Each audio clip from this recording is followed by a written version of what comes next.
What's up, guys? Happy St. Patrick's Day. It's why Candace in here. Candace's birthday. So, Candace, make sure you tell her happy birthday and happy St. Patrick's Day.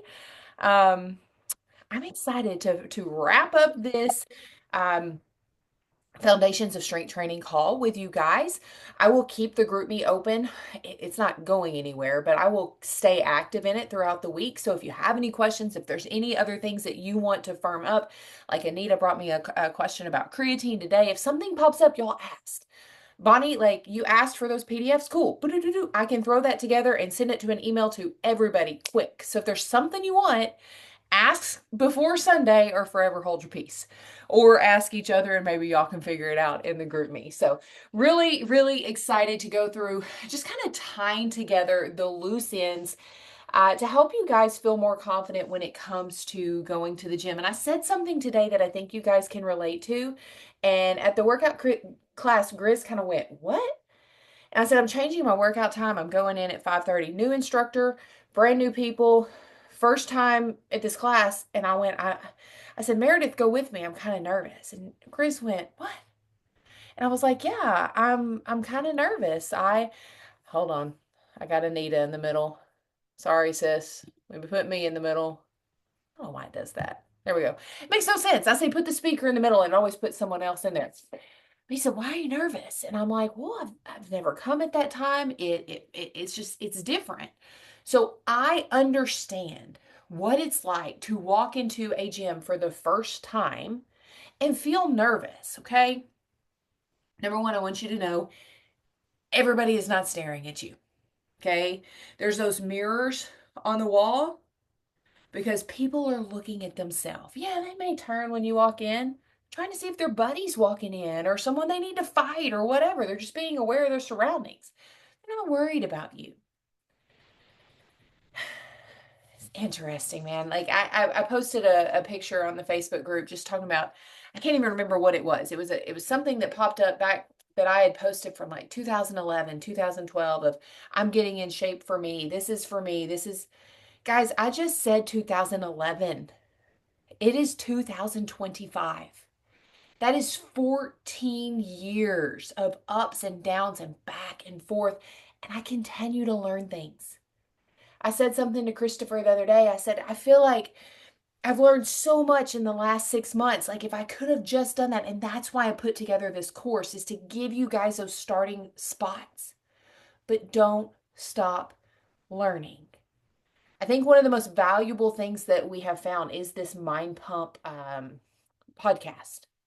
They're so valuable with the delivery of their information. It's been really, really good. But guys, some pro tips when it comes to starting a training program or getting into the gym is start small, okay?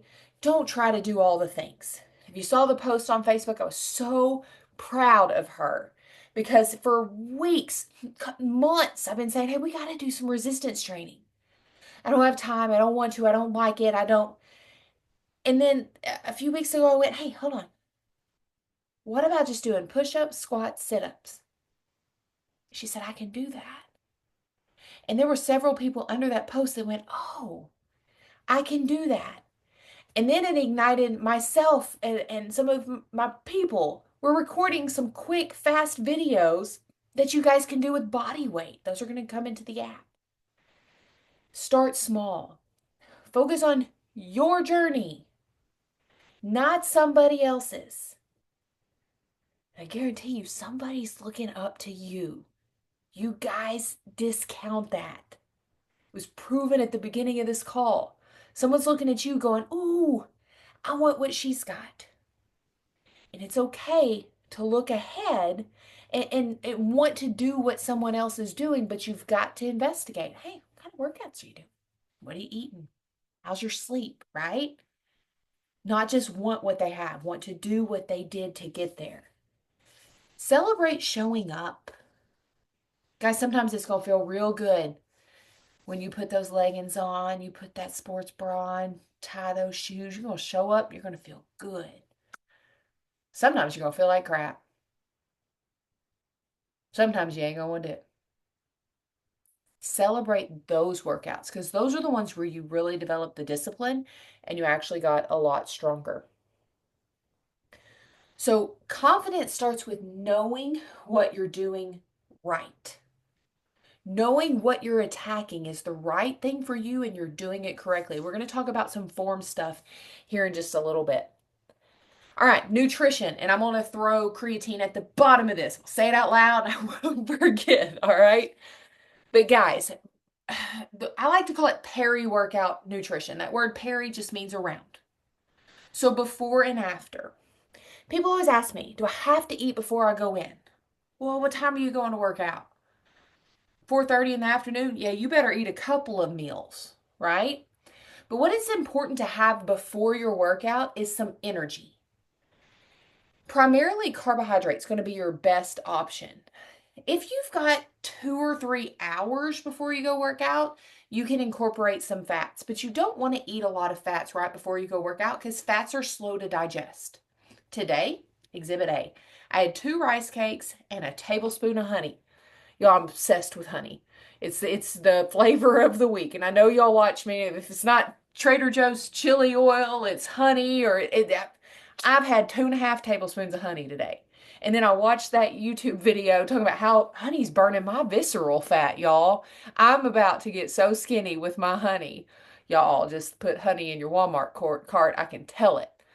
But 2 rice cakes, tablespoon of honey. It was somewhere 35 grams of carb. This works for running. This works for high intensity interval training. This works for strength training. This works for anything that you need energy. Okay. Have that 30, 45 minutes before you work out. If you're working out first thing in the morning and you want to work out fasted, go for it. If you have no energy, eat something. Okay. So if you go work out fasted and you're like, cool, have some fruit. Have some rice cakes. Whitney and I talked about this today. Trying to pound 3 rice cakes, sometimes it just sits real heavy on your stomach. So have some fruit and some rice cakes. Give yourself some simple carbohydrates to go into the gym with, but you don't have to have it. I never thought about honey. That was a good, I like that. Mhm. Fun fact, I put a little cinnamon on them too. They were real good. Honey, cinnamon, and rice cakes. Delicious. Delicious. Some people like a little protein before they go in, and that can have some muscle sparing effects, meaning that when you're working out, you're not breaking down muscle as bad because there's already those amino acids circulating. Up to you. I don't want protein on my stomach before I work out. So it's kind of, I'm going to use Whitney. I talked to her today, right? I told her, I said, start trying some things and go run, go work out, go see how you feel. Anita and I have been working on this. She would say, I don't have any energy when I'm working out. Cool, let's have some more fruit. She had some fruit, got to moving, feeling better. So, protein, carbs, fats, post workout nutrition. That's where your protein is going to come in. That's what I said on my story tonight. There's a couple of things that I wish I knew whenever I first got started, and how important protein and carbs are after your workout. Guys, if you go out for a walk, you go out for a light run, listen, any run I do is not going to be light. But if you're in great shape and you go out for a run and it's not hard, okay, you're fine. I'm talking resistance training, I'm talking high intensity interval training, or I'm talking run training. And most of us, if we're running, our heart rate is up in zone 3, zone 4. You need to replenish your protein to help rebuild that muscle. You need to replenish the carbohydrate for 2 reasons. One, we've got to replenish what we burned. But two, that carbohydrate stops the muscle breakdown process and helps the rebuild. So both of those together, and then in your packet that I sent you, there's already a quarter scoop of ignition in every one of those Formula Ones. Okay, so it's in there, it's ready to go for you. Have that after your strength training. Today, I've had 2 scoops of Formula One and 2.5 scoops of ignition. We put in a lot of carb around the workout today, but I felt great. Hit a PR this morning. Did great in the class, right? That carb is your energy. Keep it simple. Quit starving yourself. Okay? Give your body fuel. I won't call her out. I'll just talk about her. One of my sweet elite clients decided to get a hold of some, I think it was Skittles, and I may be misquoting, and some M&Ms late at night one night, had 107 grams of carb and no workout. And I went, Bonnie? It was Bonnie. It was not Bonnie. But what I said was like, what were we doing? Some squats, some push-ups? What? Wasn't about the candy. It was about utilizing those carbohydrates to build muscle, use it for energy, those sort of things. There's nothing wrong with having some candy. But if you're going to eat those carbs, having them around your workout, they'll be better off for you. Creatine. As I said at the beginning, there's a few things I wish I knew. And I always thought that creatine was like an anabolic steroid and it was just for dudes that wanted to get real jacked. And if you drank it, you were going to get bloated. And it's further from the truth. Guys, I can send you YouTube videos. I can send you Spotify's. I can send you lots of different things that can help you to understand about creatine. But I'm going to try to give you the super simple, sciencey explanation. Okay? You have several energy cycles in your body. One of them produces ATP. Okay? So ATP is our energy source in our body. When ATP is used, one of the phosphates jumps off and it becomes ADP. In order for the body to turn it back into ATP to have for energy, it has to put a phosphate on there. Uses creatine. This is the creatine phosphate system. The creatine helps your body regenerate more ATP so you have more energy. Period. End of story. You want to use a micronized creatine monohydrate, 5 grams a day. I'm reading so much different research. Like this one guy was taking 50 grams. Y'all, I'd be bent over with my stomach hurting if I had 50 grams. I've been told anything more than 10 grams, you're just creating expensive urine. The cool thing, meaning your body will get rid of it. The cool thing about creatine is the research is being shown that it improves, there's cognitive benefits with it as well. If you've ever read, if you're looking for a real nerdy book, Good Energy by Dr. Casey Means. She's been on the Today Show and stuff as well. She talks about the health of our mitochondria. This is what that helps as well. So if you have creatine questions, don't hesitate to ask.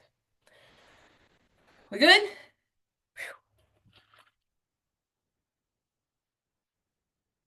Beautiful. Another question I get often is when to adjust your program and when to increase your weights. So I'm going to use me as an example. This program that I'm running right now, I thought was 9 weeks long. I'm real excited. This week I'm going into the last week, knock it out, get to start something new. And I realized it's 12 weeks long. I'm only halfway done. And I went, oh, I don't know what it is about starting something new. It's just exciting, right?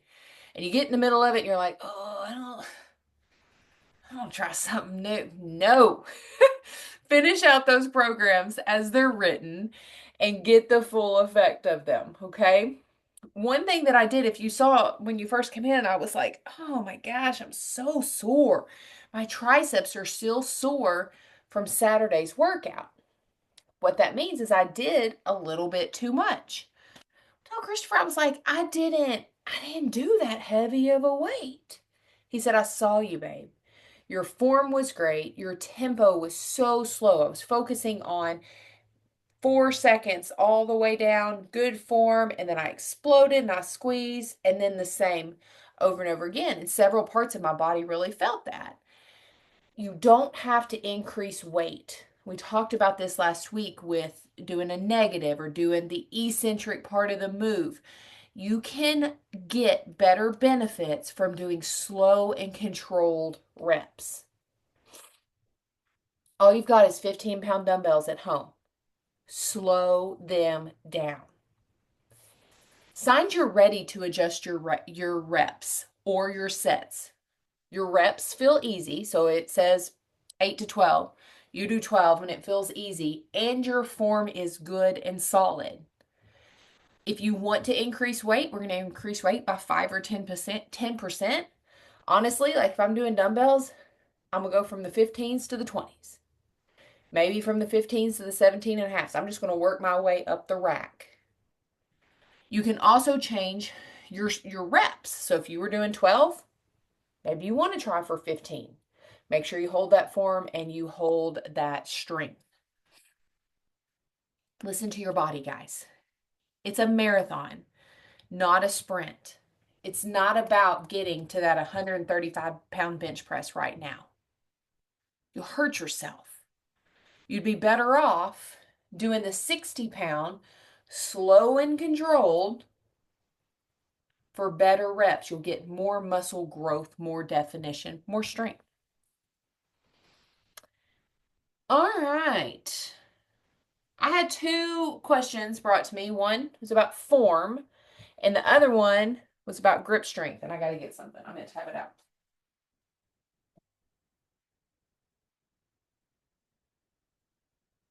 I can't remember who we were talking to this weekend. Because I know, we were at the range and I hadn't been in a while, so I shot like crap. And one of the range officers said, "Oh, get you one of those grip strengthener things and use it." And Christopher goes, "She has one. She needs to use it." Y'all, I have had this thing since I drove back and forth to Harrisburg at the nursing home. That was 2018. This one, it looks brand new. These will work for grip strength, sort of. Number one, you got to do it. Number two, how many times is this what you're trying to grip, right? For me, grip strength, I think about doing jars, carrying things. It's not exactly this motion. There's nothing wrong with this, okay? If you want to get one of these, I like this one because it's adjustable. You can make it easier. You're going to twist it, make it harder. But I suggest putting it somewhere where you see it, not in the drawer where I just dug it out of. The second tip on grip strength, one, ask me what you're struggling with. Is it carrying groceries? Is it hanging from a bar? Like for me, when it came to the pull up, I needed more grip strength. So literally at the end of the day or the end of my workout, I'm grabbing that bar and I'm just doing a dead hang and I'm hanging up there for as long as I can. Or when I do like my hanging abs, instead of getting on that little machine where I can prop my elbows up, I'm literally hanging and doing my ab exercises. Anything that I can do to get in that position. Another one, and I can show you this if we go out to the gym, is a farmer's carry. And that's literally grabbing your weights and just walking and holding them. So the heaviest weight that you can stand, walk and hold them. That's a farmer's carry. Then you can take one and put it overhead for an overhead farmer's carry. And that's going to help your core, it's going to help your shoulders, it's going to help all the things. When it comes to grip strength, it's time. And it's just like the rest of strength training, putting your body under a load that it has to work harder than it can do. Make sure that your grip strength is not cervically involved, right? So if you have neck problems, and if there's something going on in your neck that could cause weakness down into your hands, that could be it as well. And you know why I'm saying that. So just be aware, and we can talk about some of that stuff one-on-one as well. Another piece on grip strength is don't rush weight increases.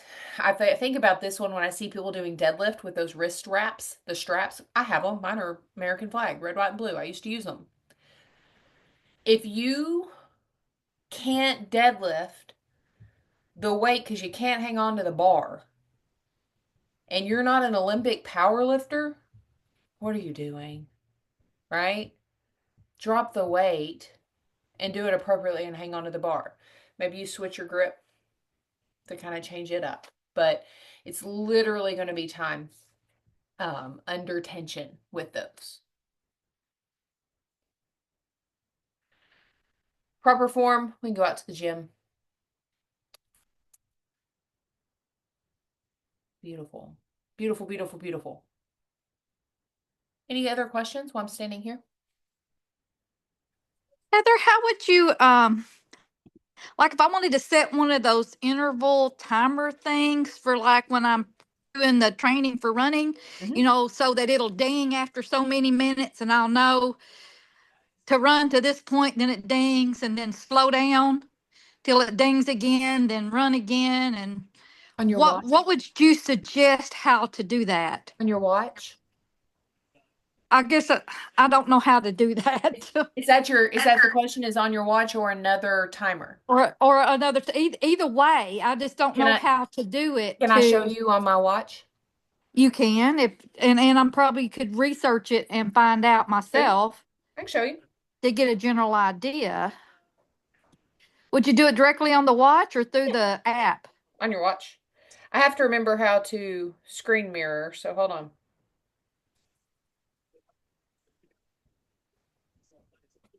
Because I was trying to figure out how to do it without constantly having to look down at my watch to see how much time has gone by. Yeah, I'll show you.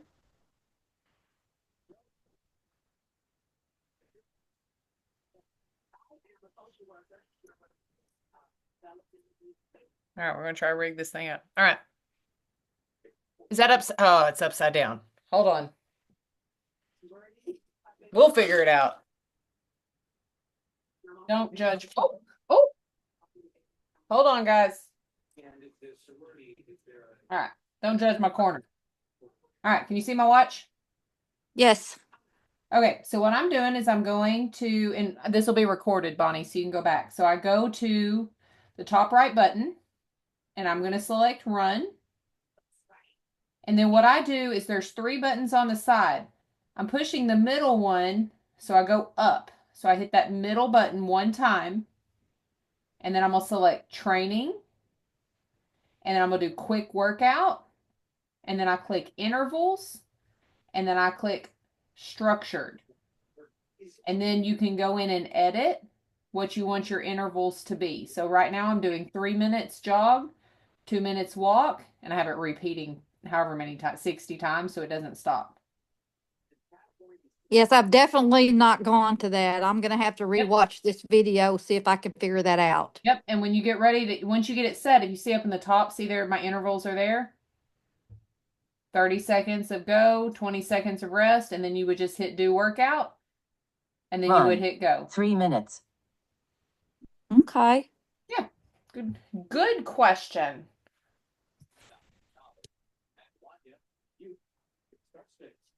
Yeah. Beautiful. That one took, oh, I'm still running over. I'm still running over here. That one took a little while to figure out. All Well, right. I will rewatch this and give it a try. Absolutely. Yeah, but that's how I do it. You can get some different interval timers. I think we've dropped two in there for the gym that work well. The one that I've used for years. And you can only save one routine for free, but you can delete it if you need to change the routine up. We'll go out there, talk a little bit about form. I'll tell you the secret with form is going to be bracing your core. It's going to be core activation with about everything. Um, but yeah, anything else want to stand in here?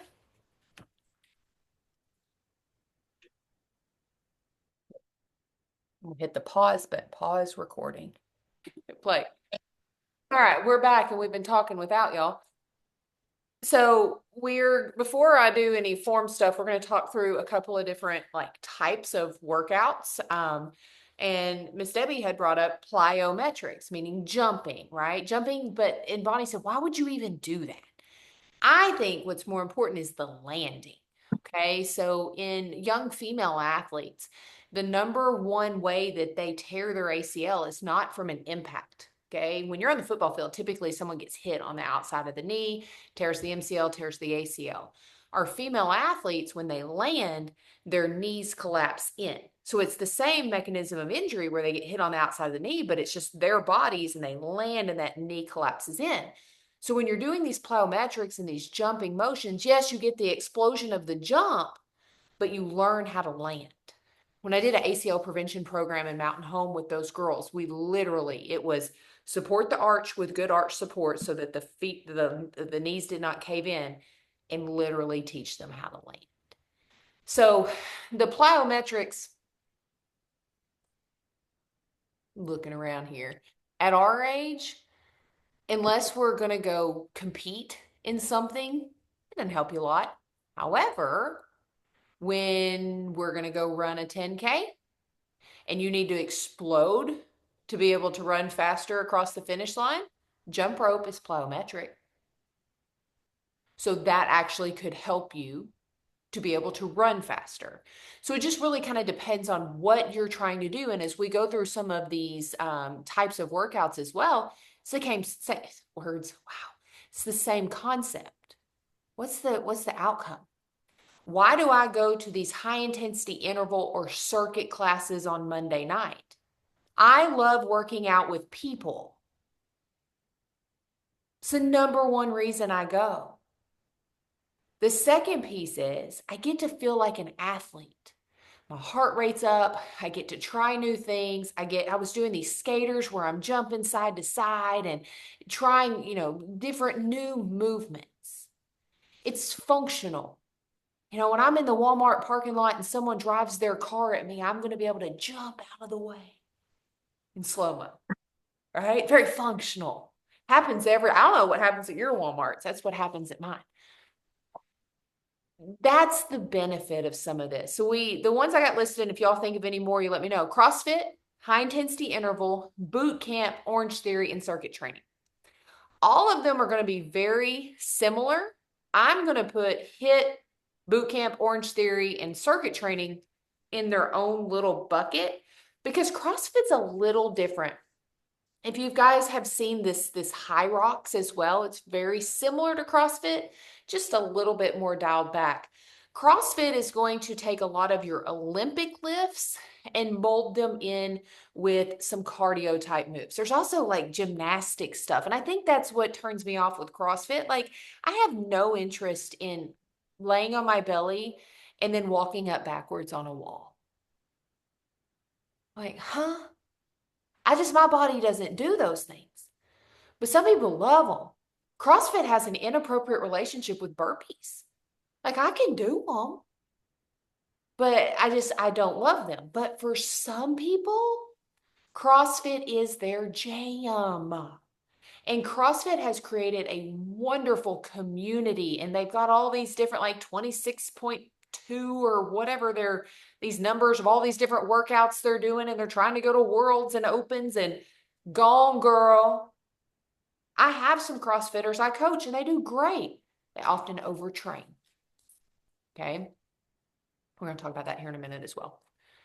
High intensity interval training. Not all circuits are high intensity interval training. The one I did tonight, we go for a minute and then I think we rest for 20 seconds. It is high intensity interval training. I am seeing some faces that have gone with me. My throat was burning like I was a 16-year-old that had just started running a mile for the first time. Like it was high intensity and we didn't touch a weight today. Did I build some strength? Maybe. Did I burn some calories? Yup. Did I improve my cardiovascular endurance? Absolutely. Did I add stress to my bucket? Yes. So what's my goal? Why did I go? One, to find new clientele. Completely honest, right? I'm out there trying to help the world feel better, right? Number two, I love the people. I love the instructor. I love those people. It's so much fun. Three, I get to feel like an athlete. Four, I burn some calories. It didn't help me build muscle though, guys. That class didn't do that. Boot camp. Had never been to a boot camp class. I know what Fleming has taught me. I know what Debbie has taught me. And I'll just use Debbie as an example. When Debbie first started telling me kind of what her boot camp classes were like, I said, great. You got community. You got someone telling you what to do. It's so nice just to have someone to tell you what to do. You don't even have to think about what to do with the workout. I said, pick up a heavier weight. She said, huh, but we got to do 15 or 20 of these reps. I said, I don't care, do 8. Pick up a heavier weight. It's all right one day a week, but where's your resistance training, right? And that's where this comes in, this program that went along with this class. Do 2 or 4, whichever way you want to do it, days of resistance training, then go have fun a day in one of these classes. Or if you want to eat enough, talk about that in a second, go do it a couple more days. Oh, here comes Whitney back. Here we go. Orange theory. Orange theory is very much the same as what we've been describing. And I've never been to an Orange theory class. I've got two clients that, maybe even a couple more, that do active Orange theory. And what I've shifted with them, so they'll put them on the tread, or the row, or they do all these different cardio things, and then they'll go lift. If you're not careful in those classes, here comes my workout. If you're not careful in those classes, it will be more high intensity cardio, and then you'll pick up the 5-pound weights. High intensity cardio, pick up the 5-pound weights. So again, we've not built any muscle. We've done cardio, we've had our social hour, and we've added to our stress bucket. Circuit training is the same. It's literally just set up different circuits and you go through it. So boot camp is a circuit. The class I did tonight is a circuit. Orange theory is circuit. To me, circuit, it has a timer. We're doing this movement. We're moving on. We're going on. An EMOM is a circuit. The biggest thing I want you to think about while you're doing these is, what is your goal? Is your goal to be an athlete? Is your goal to build muscle so we can be hormonally strong? We can be insulin strong. We can be strong for life. So is the workout adding strength, or is it adding stress to your bucket? Guys, I eat on days like today. So I ran 4 this morning and I did this class. 270 grams of carb today.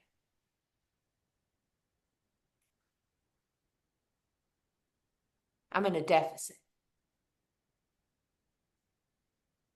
You want some carbs, Tony?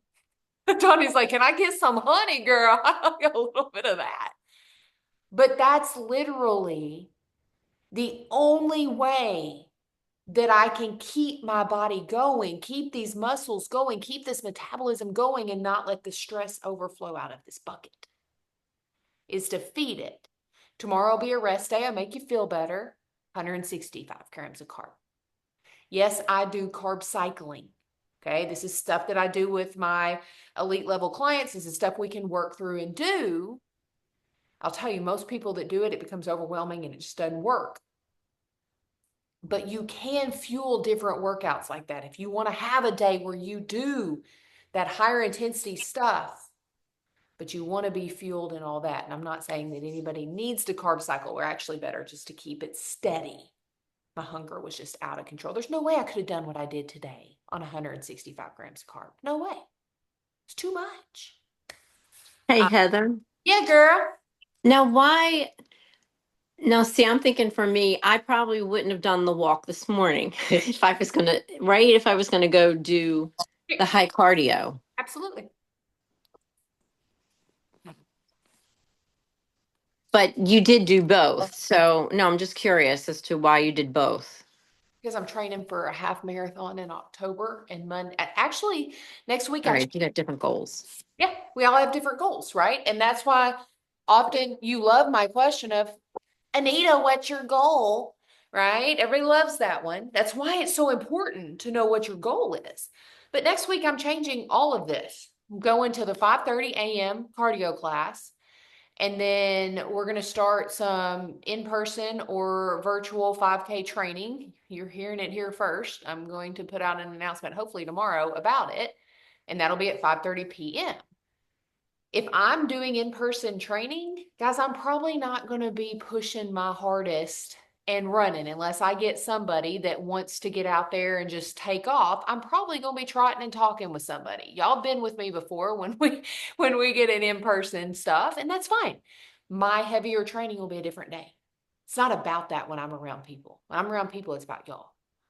So you're right, Anita. maybe a 2 a day wouldn't be what y'all would do. Therefore, you may not need more carbs.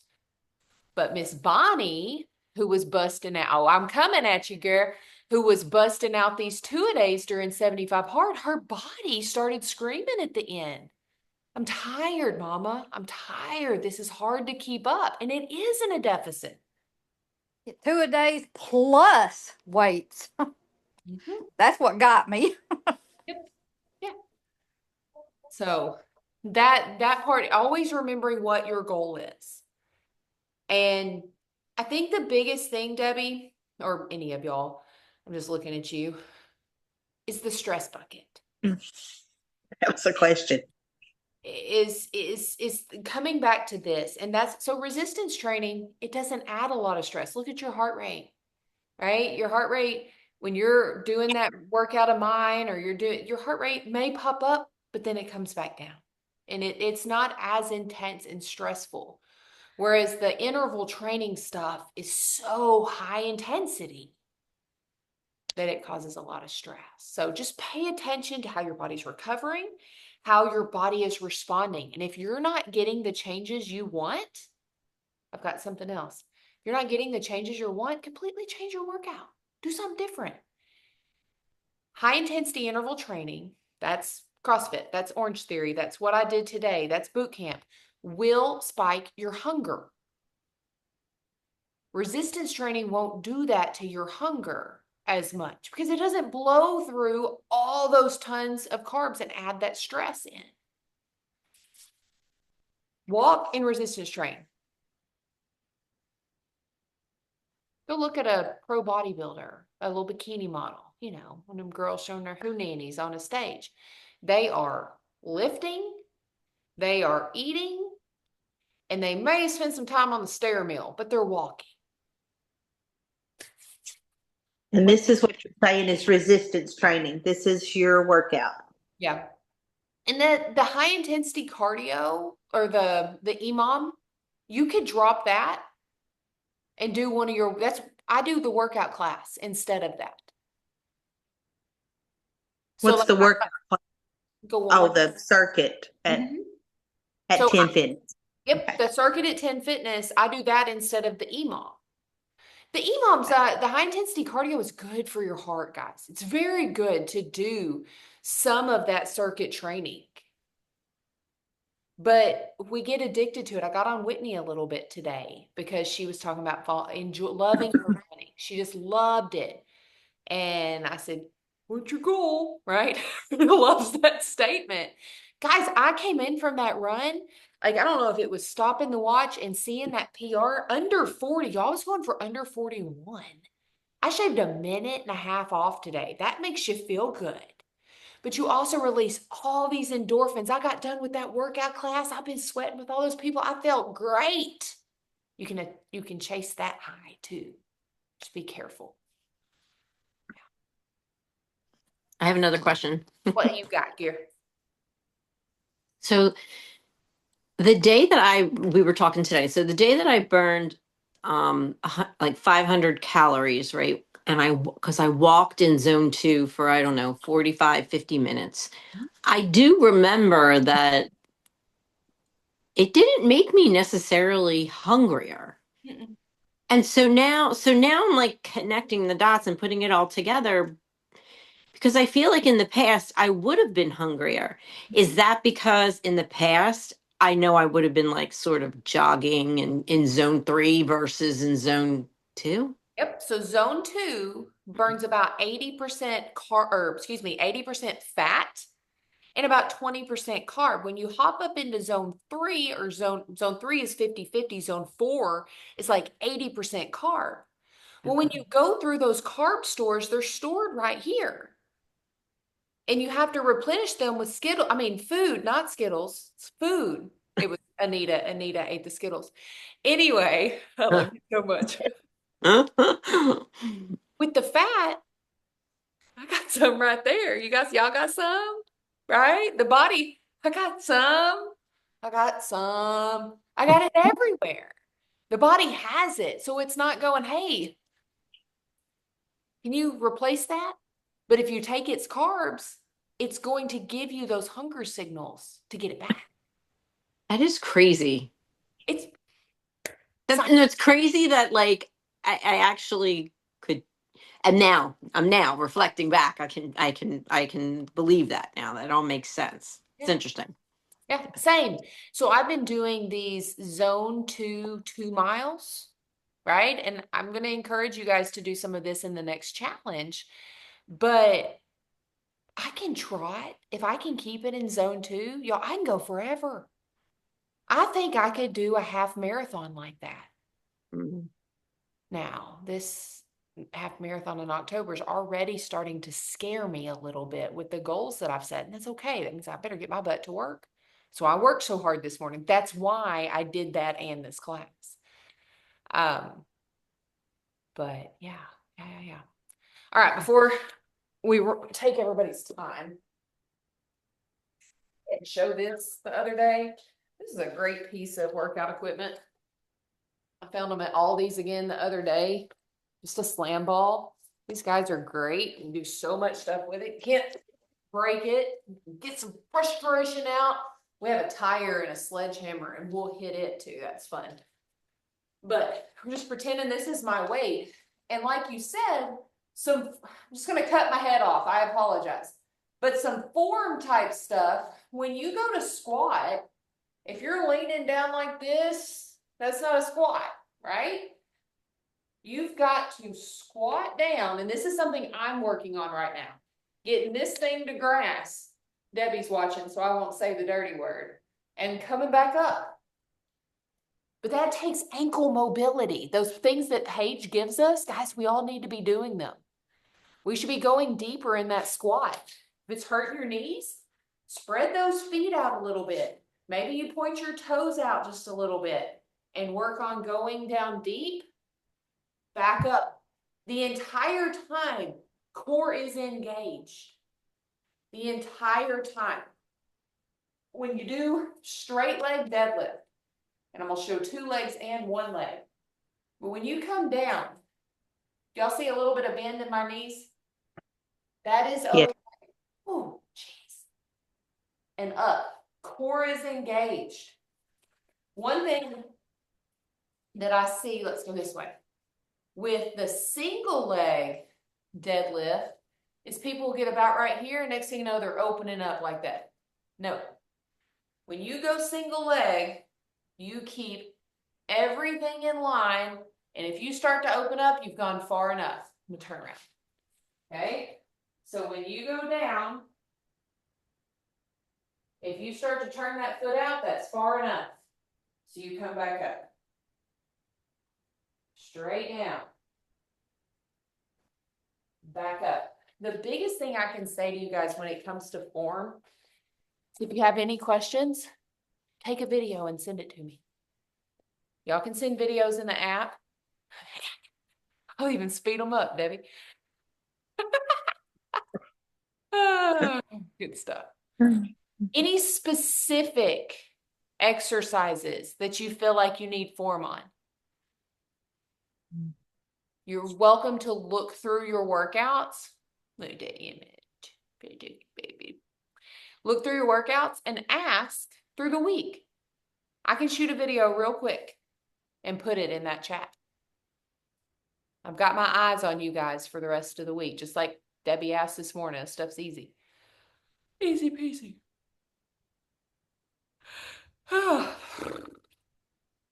What else? All right. Guys, it's been fun.